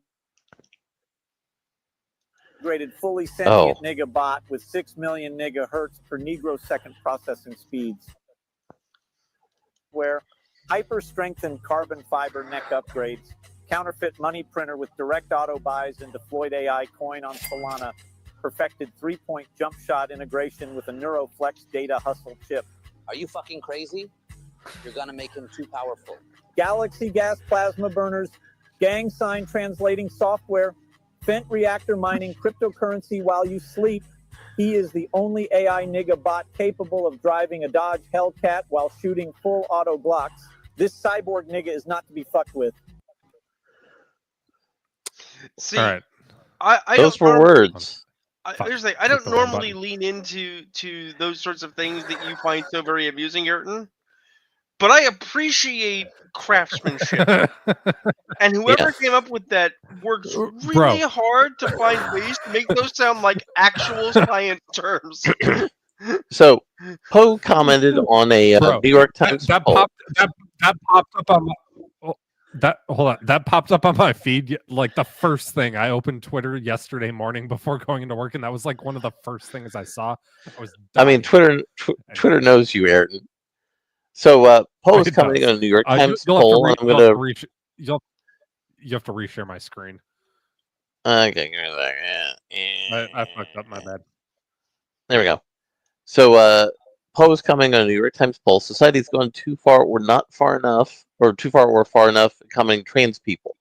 Total 77% agreed with that premise. GOP 93, Dem 62. Trans women should not be allowed in women's sports. Total 79%. GOP 94, Dem 67. Minors should not be able to get puberty blockers. Total 71%. GOP 90, Dems 54. And Poe's comment on is the following. The reason this happens is because there's no trans Will or Grace or trans Modern Family. American people need to be fed changes through sitcoms. And Poe went one step further, adding to his argument, very simple, the average American needs to be like, oh, this could be my quirky, fun neighbor. Malcolm in the Middle, I Love Lucy, Fresh Prince, George Lopez show so much good for racial tensions, probably. So let's talk about, we often talk about how people are using our media to manipulate our opinions about the minorities. But isn't the real issue that they're doing a really bad job at trying to use our media to talk about minorities? No, they're doing a perfect job because they want us divided, to keep us at odds with each other so we don't actually go after the people that are fucking us over. But no, he makes a great point. Like, growing up in the time I did, like Fresh Prince, like he mentioned, Family Matters, Cosby Show. Yeah. Those were the top TV shows. Like, I didn't care that they were slightly darker than me. They were good shows. Like, and then over the past, 10, 12 years now at this point, it's been going in the completely opposite direction. So and here's the boggle, because I actually was alive at this time, and this was an interesting component. My folks watch different shows. Okay. Yeah, Will and Grace was an experience. God, that was a weird time, right? But the problem that the gay rights movement had, once they actually were able to get out of the closet, and I mean that literally, once they were able to no longer be kept to their social ghetto, the vast majority of people didn't care. It has never been about the gayness. It has never actually been about the gayness. Your ultra-conservative Christian right, your hyper-tense, stuck-up person, they might care about the gayness. We care about, are you a flamboyant fuckboy waving it in my face? Right. Those are the annoying gays. Like, right. If you're just a normal dude and you just like to suck some dick when you go home, I don't care. I've talked to several older people of my mother's age. My mother's in the 80s, and people in the 80s and 70s, folks from that age group who lived in rural areas. Everybody had a gay cousin or a gay uncle. Right. Nobody said he was gay, but they all knew he was gay. But he just lived with his friend. But with that in mind, at the same time, obviously, everyone remembers the Ellen DeGeneres thing. But you know what everyone forgets? That Ellen DeGeneres was actually out among her peers in the comedy community, and everybody knew she was a lesbian. Everyone forgets the last season of Roseanne. Oh, yeah. The last real season, not the season that was wish fulfillment. Yeah. Well, no. I'm talking about the last season of Roseanne, after Roseanne Barr herself actually took control behind the scenes, and it became garbage, but not like the Netflix thing that didn't happen. Yeah. Okay. So first and foremost, Roseanne won the lottery after kicking Dan to the curb, which was garbage. And then they moved to the big city, which was garbage. And she's living with her mom and several of the other cast who still need a paycheck. Right. Her mom was a lesbian by that point. Right. And this was after Roseanne had her Me Too style, because I want to follow trends, gay kiss, and was all freaked out about it. But there's a very important component to not only why this show, but several other shows, including one with John Goodman as a gay guy, failed, which was when you make a show around the gayness, people find it offensive, right? Why do I mention this? because there's an actor we all know, we all love. He's one of the greatest character actors of our time. Jim Varney was on Roseanne as a gay guy. And he was so characteristic. He was so awful. It's the worst thing he ever played. Who's Jim Varney? Does anyone know who Jim Varney is? Do I sound like I'm bad, man? Jim Varney was Ernest. And you've heard of Ernest. Larry, don't leave me hanging. You know Ernest. Pardon me, I had to walk and get some water. Yes, of course I know Ernest. Yeah. Of course I've watched all the Ernest movies. I know a lot of people who don't know that Jim Varney was like a classically trained Shakespearean actor. That man actually had range. Well, Oh yeah. Most of those guys are. Right. And like, isn't what's Mr. Bean? yeah, Yes. Rowan Atkinson. Absolutely. Yeah, he's a classically trained actor too. But I bring this up because at the exact same time when homosexuality was becoming the hot political topic at the moment because the gays were going to get married. Oh no, right? The people on the ground had two responses. We either didn't care or we didn't care and we wanted good depictions. Interesting depictions that didn't make "I'm a gay" the important major push, right? That is the same problem with trans now, right? Is that as trans becomes more mainstream, for whatever reason, I don't give a fuck, right? It's because it's $1 billion industry. Right, there's money to be made. Fuck them. The fact of the matter is that they're finding out. Well, wait a minute. Do you actually care if people are trans? What do you mean, no? Okay, but what if we made a show about a very special trans person? It's like, I don't want a show about a very special trans person. I want a show about a person who does interesting fucking things. And they're like, but isn't being trans interesting? No! It's fucking boring! The vast majority of the people that are actually in this lifestyle just want the right to be left alone in peace, to be annoyed at their taxes, hate the government, and drink beer! I mean, we could make a show about me wearing my kilt every day. It would be about the same thing as making the whole show based around somebody being trans. Nobody cares. Nobody cares. I feel like we should all get together and watch Ernest movies, especially church. Like including the really bad ones, because there are a couple, especially the bad ones. Well, because there are a couple of sort of distaff, not Ernest, but Jim Varney movies that are like, oh my god, what the fuck did I just watch? Like Ernest Goes to Africa is special.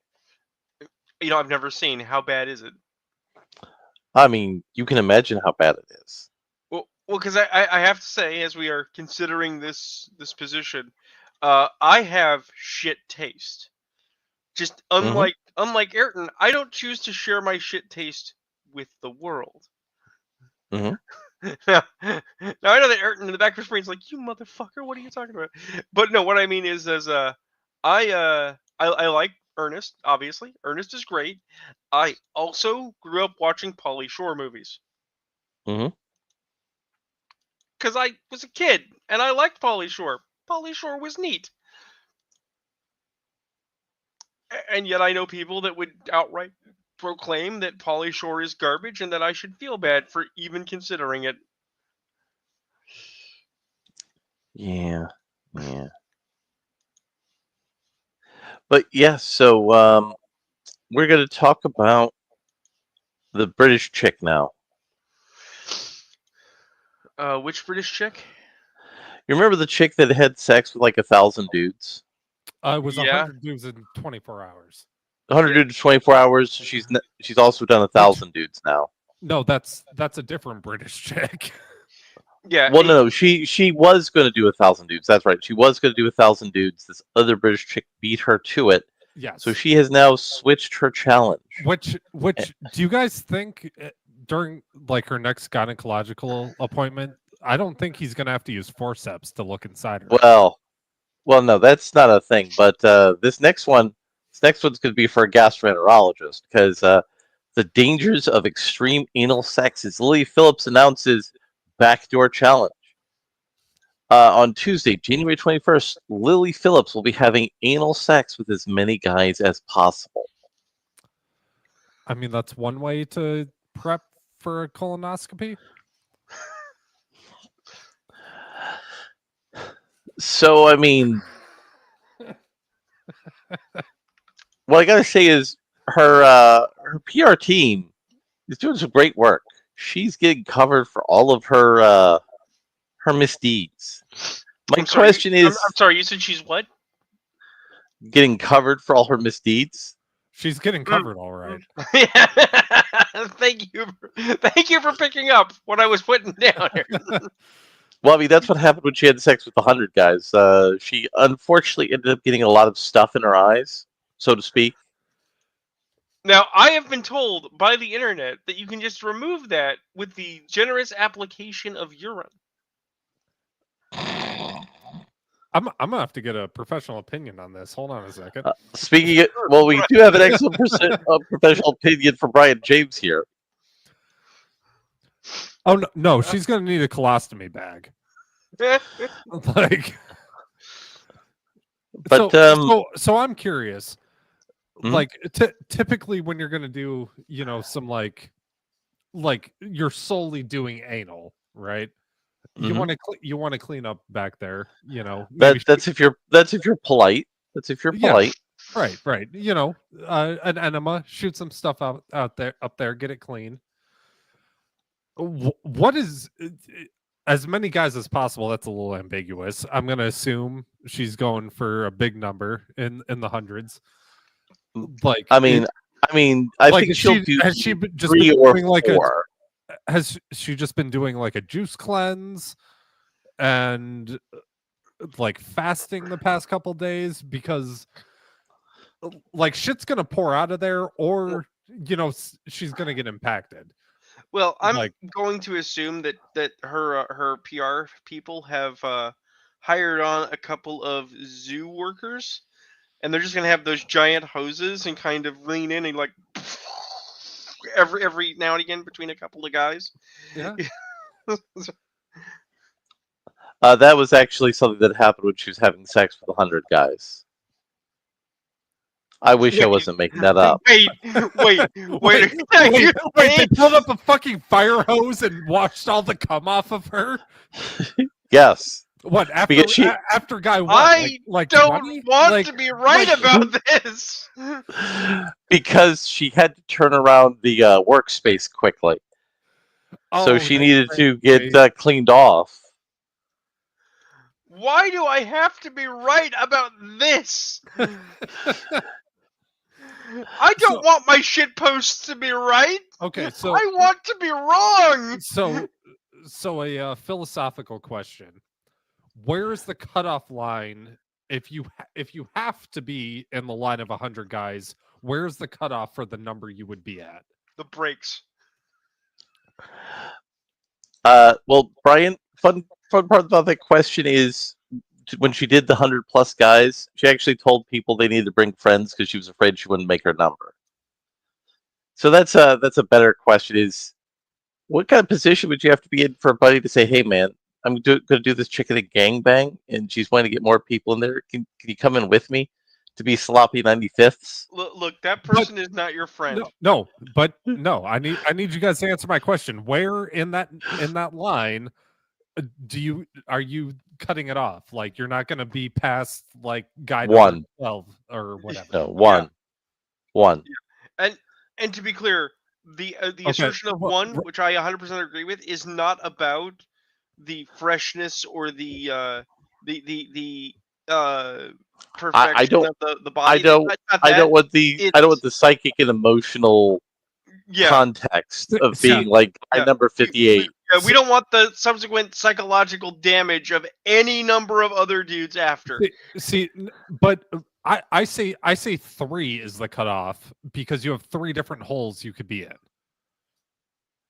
Like anything after 3, you're a fucked up All right. degenerate. All right, let's make the qualifier because you are correct. Some people don't care about which opening as long as it is the first Or- time that opening is being harnessed. Yeah, or if you're Wait. like, or if you're like me, you like all of the openings. But Brian, But for the purposes of this degeneracy, you have to choose one, Ayrton. I don't think you're going to get a second go. No, But no, Brian- you don't get a second go. But as long as there's one, fresh opening, I would say you are less. You're not. You're on the degenerate pathway, but you haven't like fallen off the cliff. If you're anything, if you're anything past 3, Just remember all the other rules apply. So balls don't touch. Wear your socks. Do not make eye contact. right? Exactly. but Brian, if you do make eye contact, you have to high five. yeah. But Brian, just for your edification, the people whose home she rented with Airbnb are currently suing her because they didn't sign up for that. They didn't sign up for that at all. Yeah, but I don't know. That lawsuit seems a bit thin. Like if I rent, if I came down to where you are, Larry, to go fuck with Scientologists, and I rented an Airbnb, and then Rune and Church showed up, and maybe a couple other people, and we had a party. It got a little wild. Some dicks. That's also against. Asses. That's also against your terms of service and Airbnb. No. Yeah. Here's the thing, because I'm not super knowledgeable in Airbnb, but just on a logical perspective, Ayrton, if you say, "Hey guys, I want to rent your place. We're gonna film we're gonna film a film. It's gonna be a small group," and you ask, "Okay, so like, what's the group?" And it's like, "Oh, me, a cameraman." That's one thing. Okay, if you then take that permission and use that to have 100 random dudes walk through your house. Yeah. Like that is a violation. That's the thing where it's like, look, man, at that point, talk to Guinness, try to get a world record, and use a stadium. Dude, if one of these chicks were to DM me, which you can DM me, and say like, "Hey, I need a place to fuck 1,500 dudes in 24 hours," I'd charge them a premium, but I'd let them do it. Now, speaking of violations, no, fuck you. This is an actual panel from an actual Harley Quinn. I'm not talking about anal sex. All right. Look, I mean, come on, Aaron. This is also talking about anal sex. If you're thinking about it. If we're going to talk about this revolting, disgusting degeneracy, you also need to talk about Storm, and you need to talk about Harley Quinn's fart comic.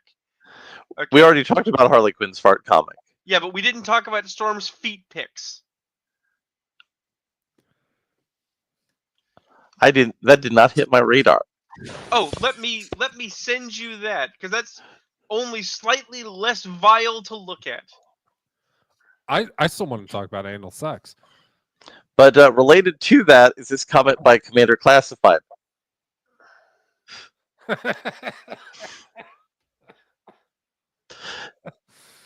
Okay. Seriously though, why isn't one of these chicks like booking a train station? That would be fucking hilarious. Well, what's funny is the association with lesbian sex and trains in Italian cinema. Hold on, you just said words to me that sounded like English, but I'm not sure I understood what you actually said. So, in a period of Italian films between the 50s and the 70s, there was a whole genre of movies where whenever there was a group of people on a train went into the tunnel, and 2 women had lesbian sex. It was just a thing that happened. No, that's so unrealistic. No woman can get off that fast. I mean, it's like a train through the Alps. It's a long train tunnel.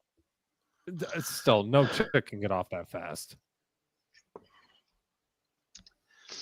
So, last week, as you mentioned, because you brought it up, we talked about Harley Quinn's repulsive, disgusting fart comic because someone decided not even to disguise their fetish, but just make a fetish comic in DC.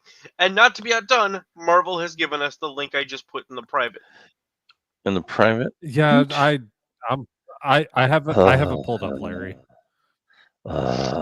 Unfortunately. This is real. This is a thing that is real. They are doing a series of covers with feet and the one that has become publicly known first is Storm. And I shared this with my friend Ty because she's playing Rivals, and her preferred team. Her preferred Like team out is, of all people, out of all people to share it with, you shared it with Ty.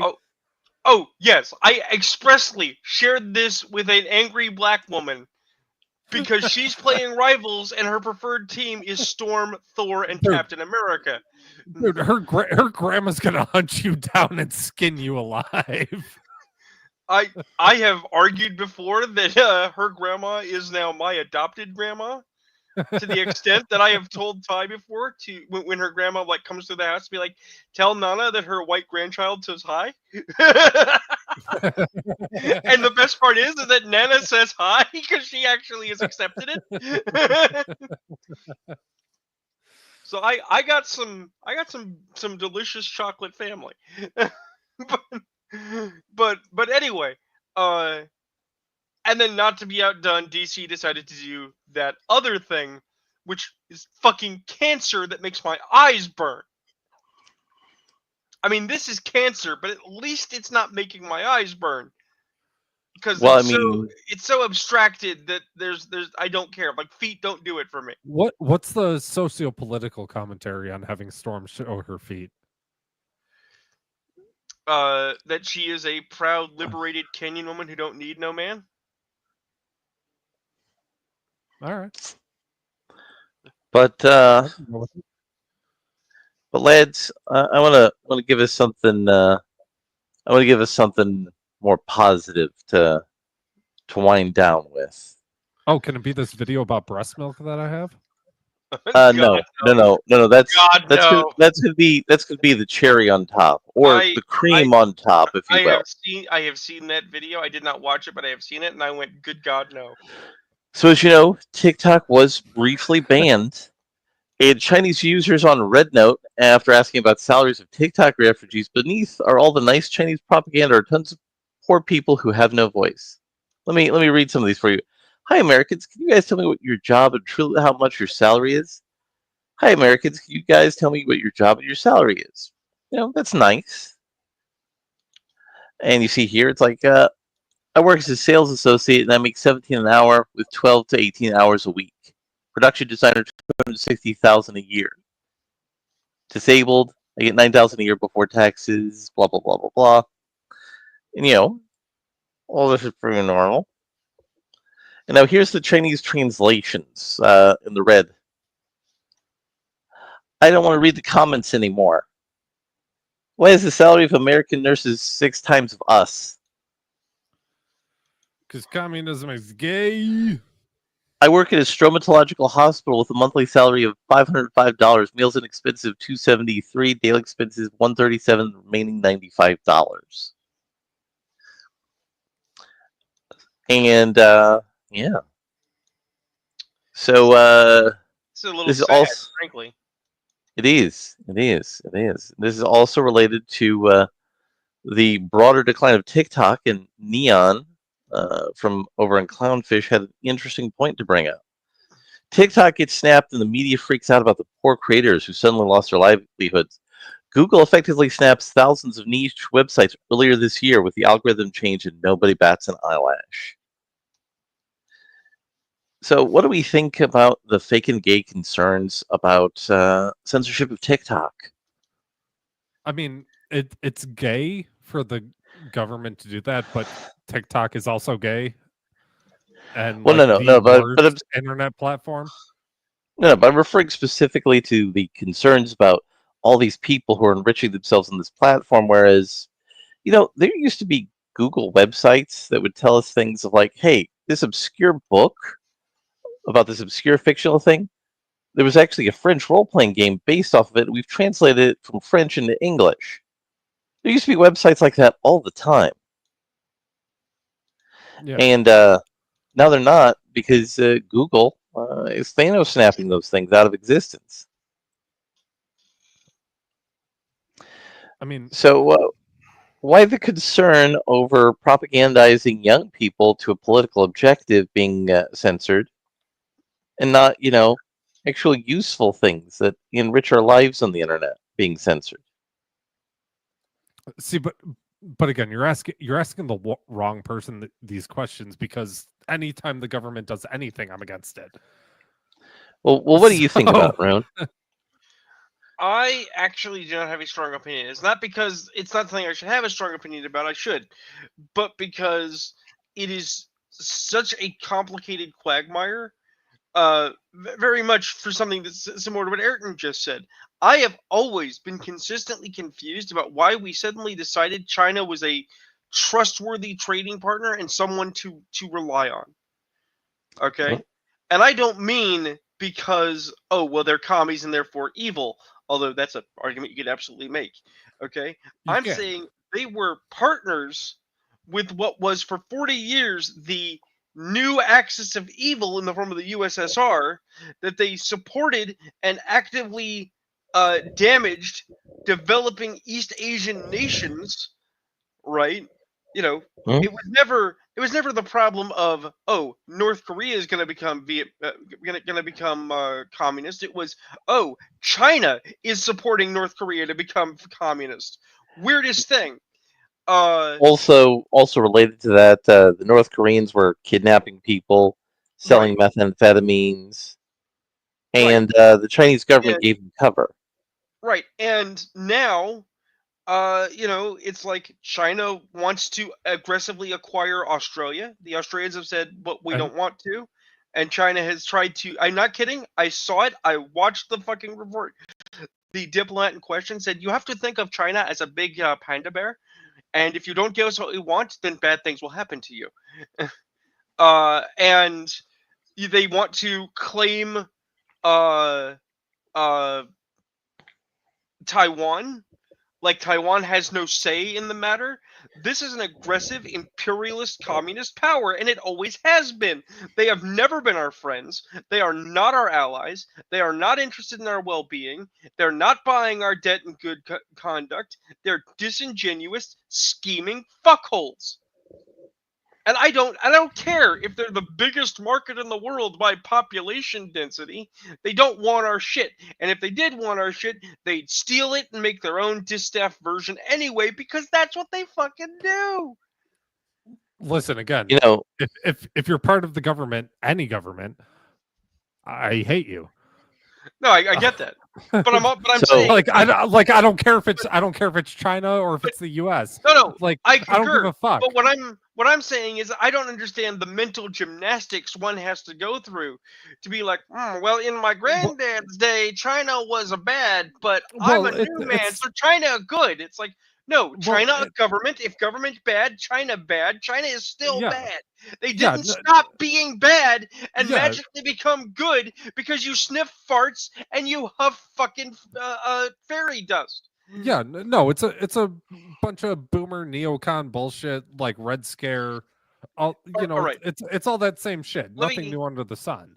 Commander Classified has a point. It is cheaper. But it's also generally not as good. So here's the thing. I'm going to talk about politics for a minute. I'm going to talk about actual politics. Hi, I live in Washington State. Hey, John, do you want to come take my games? I'm in Washington State. Come find me, motherfucker. I'm in Washington State, and back in the day, back some time ago, we had a governor named Gary Locke. Gary Locke was, I want to say, first or second generation Chinese. I don't care. I believe so, yeah. I don't care. And he is noteworthy that during the inaugural blackout, during the massive flooding, his family had bats in their basement. There were bats. It was on TV. Oh God, Gary Locke has bats. Everybody. So he's ground zero for COVID. Got it. We should all go kick him in the dick. No, this was decades ago. This was like in 96, 94. This was a long fucking time ago. Yeah, it's a long play. That's what the globalists want you to think. But see, that wasn't my problem. My problem is like, okay, so what is Gary? I was starting to get the idea of political awareness, and I was like, so what are Gary's policies? What does Gary want to do?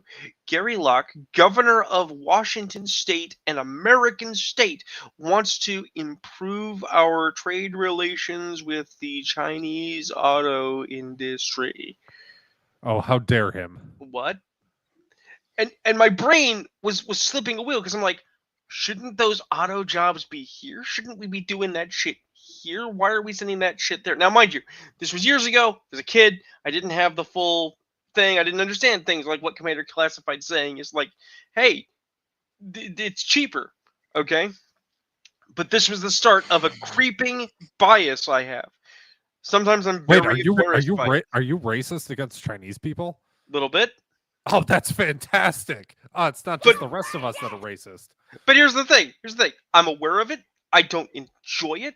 I'm gonna enjoy it. I like people based on who they are. Okay? But I have a real problem with certain policies and certain perspectives that are basically Chinese first. It's like, are you an American or are you Chinese? Make up your fucking mind. If you're going to be my governor, I want you to support my country. I don't want you to undertake policies that support your homeland that you might not even be from. So I'm going to segue to one more thing before we get into the breast milk. Well, I have other stuff before breast milk. Well, this one last thing will take up a little bit of time. Right. Not a lot of time, though. James Cameron's Avatar Fire and Ash is 3 hours long. The Fire Clan are villains. When creators will appear. This is the perfect time, everybody. We're talking about the worst cinema franchise that's ever come out of Hollywood. So if you want to made the most money. Get a snack, make some popcorn, give some head to your partner. This is the time to do it because none of this matters and it's all retarded. Before we dig into this, I just want to point out for our viewers at home, by the way, that this is how you know we're authentic. Because I just admitted that I have racial biases. I don't deny that shit. Anyone that tells you that they don't see race, that they don't have any racial problems, that they've never ever done a racial thing in their entire lives because they're a super good person is a fucking liar.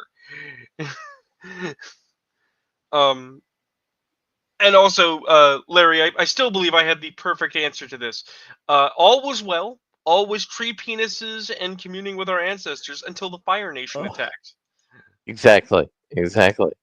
So, there's so many problems with the Avatar series because it's a really terrible world building, and each movie has layered on an additional layer of terrible world building.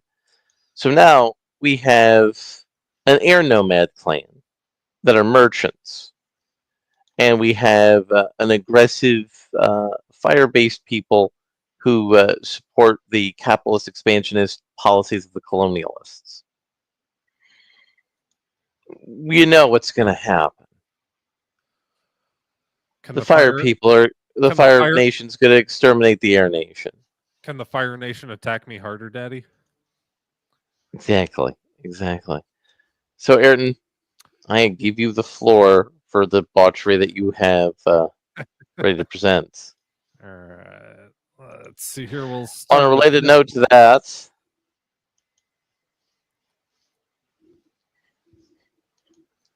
Okay. Enjoy your cheese, sir. Who doesn't like cheese? All right. You guys ready for this? Nothing wrong with cheese. I'm just wondering why Commander felt the need to share. Let's do it. Buckle up, Buttercup.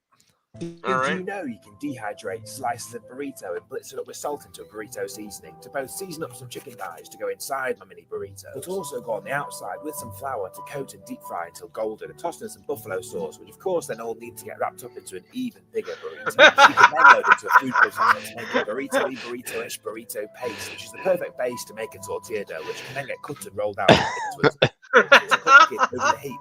Then loading it up with all the meat burrito fillings rolled and wrapped up into a burrito, and use the rest of the dough to make some minis with a slightly different filling of beef chili that you can roll up and seal and stick together with a corn flour pancake. And drop me a follow if you like burritos, because there's plenty more shenanigans to come. But here's my burrito ready for dipping that in a good old scram. So you're welcome for that. I would almost eat some of that. I felt like I had a stroke watching that. No, like at various stages, some of that actually looked quite edible. I was too having a stroke, but it might have been a different kind. Ayrton, could you send me the original link to that? Because I need to screen capture that image for certain people. Wait, the burrito or the breast milk that I have up on screen? The breast milk one. The breast milk one, obviously. All right, yeah, I'll send that to you after I hit play. I have 5,000 ounces of my breast milk stored in my freezer. It's not weird. It's a very natural thing. My name is Elizabeth. I am a mass milk producer. I have hyperlactation syndrome. My body makes... Okay, so I'm going to hit pause real quick. Now, what do you think the likelihood is that her husband has got her like a cow onesie and they do some weird role playing in the bedroom? I mean, that's not Dax Herrera's wife. I mean, would you not do that? So I would get like some chaps, you know, some assless chaps. I get like a cowboy hat, like a little stool and a bucket. Well, I have her in the onesie. I just have one question, Ayrton. Is this whole minute of video the equivalent of her saying that her breast milk brings all the boys to the yard, and damn right it's better than yours? Let's find out. I feel like you stole that joke from somebody in chat. I did not. Exactly. Anyways, 1.75 gallons a day. I have donated 700 gallons of my excess breast milk. That's just okay. Can one of you look up how much a gallon of just normal like vitamin D whole milk is going for at the moment? Like $6, and multiply that by 700. And well, no, that's more. But human breast milk is more expensive. I wasn't done. And then tack on like 30% because it's breast milk, and there are weird degenerates like me that want to make ice cream and cheese out of it. You so fucking degenerate. What?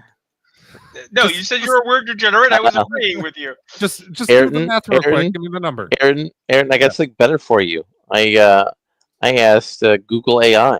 according to available information, a gallon of human breast milk can cost anywhere between $120 and $200, depending on source.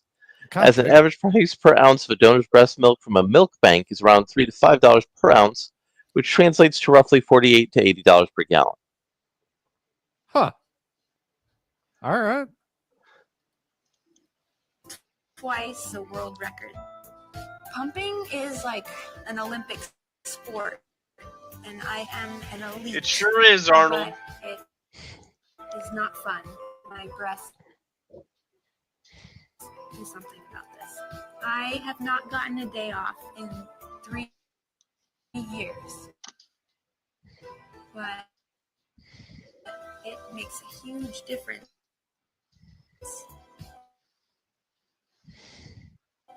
I'm saving lives by donating. I'm just gonna pause right there. Just let that sink in. Mm-hmm. I'm sorry. That is somebody needs to get a better clip of this. That's a meme. That's why I wanted Aaron to send me the link to the source so I could clip that image. I did. I DM'd it to you.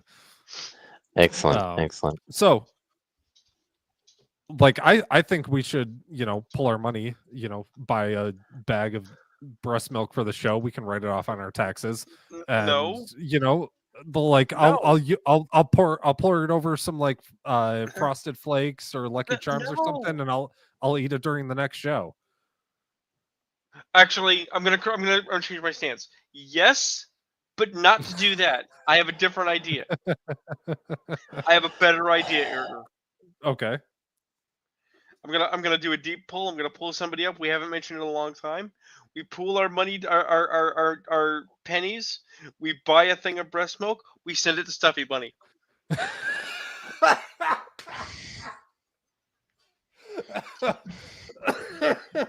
I mean, there's a problem with that though, because that's shipping it internationally, bro.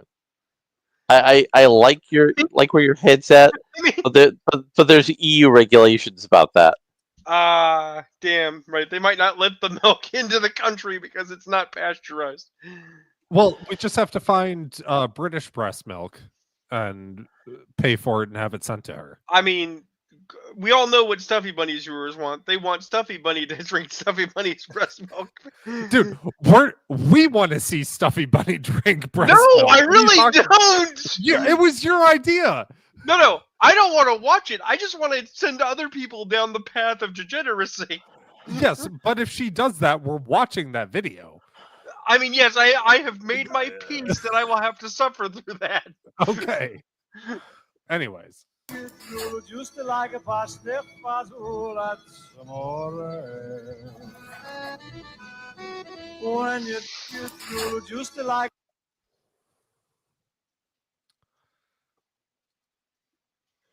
Yeah, it's okay, Rune. You can also hate Italians like I do. I mean, I don't, but okay.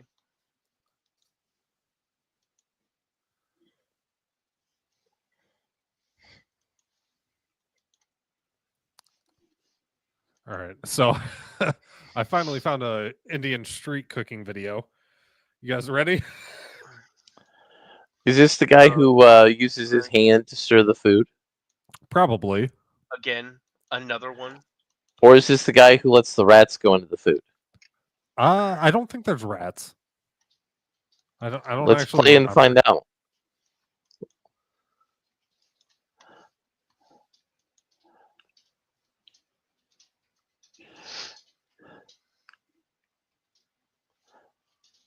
This is relevant because we're discussing Indian food.